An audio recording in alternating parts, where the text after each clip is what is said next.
मध्य प्रदेश में ओबीसी आरक्षण को लेकर छिड़े घमासान की। मध्य प्रदेश में ओबीसी वर्ग की आबादी 52% बताई जाती है, जबकि सरकारी नौकरियों में आरक्षण कितना मिलता है बताइए आप?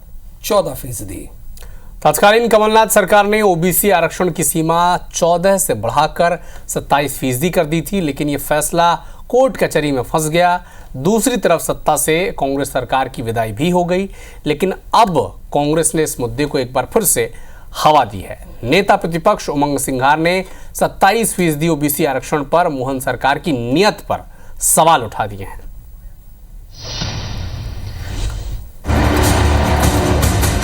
मध्य प्रदेश में फिर ओबीसी आरक्षण की सियासत गरमा रही है। कांग्रेस ये दावा कर रही है कि अन्य पिछड़ा वर्ग को 27% आरक्षण देने के मामले में सरकार की नीयत में ही खोट है।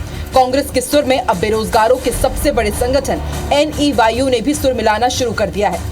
दरअसल अब न सिर्फ कांग्रेस की बल्कि ओबीसी वर्ग के लिए 27% आरक्षण का हक मांग रहे बेरोजगारों के संगठन ने फैसले में हो रही देरी का जिम्मेदार महाधिवक्ता प्रशांत सिंह को ठहराया है।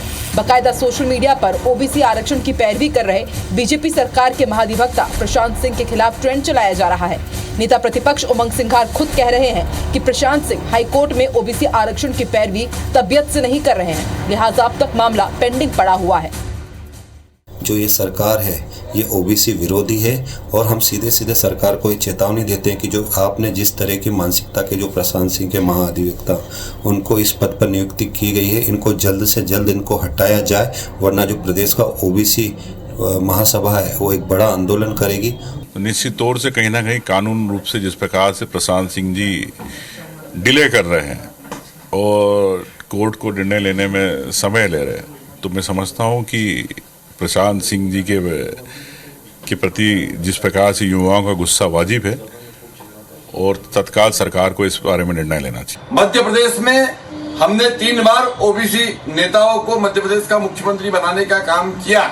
कमलनाथ जी झूठ बोलकर ओबीसी वर्ग को बरगलाना चाहते हैं। वास्तविक में ओबीसी के किसी भी प्रकार के अधिकारों का हनन हम नहीं कर रहे हैं। ओबीसी वर्ग की जो नियुक्तियां हैं, जो रिक्तियां हैं, उनको माननीय उच्च न्यायालय के निर्देश अनुसार होल्ड करने का काम हमने कर रखा है। दरअसल मध्य प्रदेश में ओबीसी कैटेगरी की सियासत नई नहीं है। पिछले 5 सालों में ओबीसी पर जमकर सियासत हुई, चाहे बीजेपी हो या फिर कांग्रेस। दोनों दलों की तरफ से चुनाव के दौरान ओबीसी कैटेगरी के लिए चांद तारे तोड़ने का दावा भी बहुत हुआ, लेकिन मुख्यमंत्री रहते कमलनाथ ने साल 2019 में ओबीसी आरक्षण को 14% से बढ़ाकर 27% करने का फैसला ले लिया था। हालांकि इस निर्णय के खिलाफ कई याचिकाएं दायर हुई थी। याचिकाओं में कहा गया था कि सुप्रीम कोर्ट की गाइडलाइन के मुताबिक SC, ST और ओबीसी के लिए कुल आरक्षण 50% से ज्यादा नहीं हो सकता। उधर सत्ता में लौटते ही मुख्यमंत्री शिवराज सिंह चौहान ने पिछड़ा वर्ग कल्याण आयोग बनाकर ओबीसी की आबादी तक की गिनती करवा दी।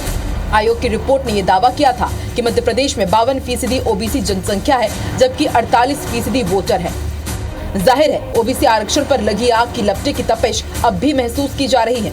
भले ही कमलनाथ और शिवराज सिंह चौहान की सियासत का युग मध्य प्रदेश में खत्म हो गया हो, लेकिन दोनों ही दलों के मौजूदा नेतृत्व की मुश्किलें बढ़ती जा रही है, क्योंकि मामला सीधे 50% वोटों से जुड़ा हुआ है।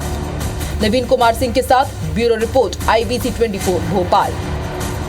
और पता है ये सवाल पूछ कौन रहा है? खुद कोर्ट पूछ रहा है कि जो आपका ही कानून है उसे लागू क्यों नहीं कर रहे? ये कोर्ट पूछ रहा है, तो क्यों नहीं हो रहा? ये तो सवाल तो बनता ही है।